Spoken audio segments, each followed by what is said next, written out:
দেশ বিদেশের বাছাই করা খবর নিয়ে সর্বদাই সত্য সন্ধানী ই নিউজ ভারত।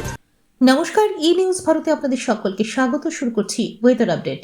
রবিবার তাপমাত্রা সামান্য বাড়লেও সোমবার থেকে ফের পারদ পতন দক্ষিণবঙ্গে, যা স্বাভাবিকের থেকে 1.4 ডিগ্রি কম।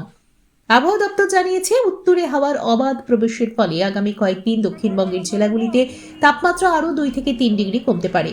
ফলে মকর সংক্রান্তিতে রাজ্য জুড়ে হাড় কাঁপানো কনকনে শীতের আমেজ পাবে দক্ষিণবঙ্গবাসী। ইতিমধ্যেই পুরুলিয়ার ভোরের দিকে তুষারপাত ঘটেছে। উত্তরবঙ্গেও আগামী 7 দিন তাপমাত্রার বিশেষ পরিবর্তন হবে না, তবে দুই বঙ্গে কুয়াশার দাপট বজায় থাকবে।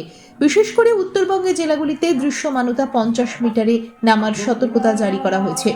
আপাতত বৃষ্টির কোনো সম্ভাবনা নেই, পরিষ্কার আকাশ থাকবে, তবে সূর্যাস্তের পর থেকে ভোর পর্যন্ত জাঁকিয়ে ঠান্ডা অনুভূত হবে।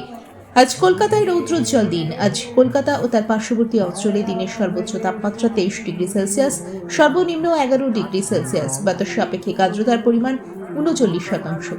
ব্যুরো রিপোর্ট, ই নিউজ ভারত।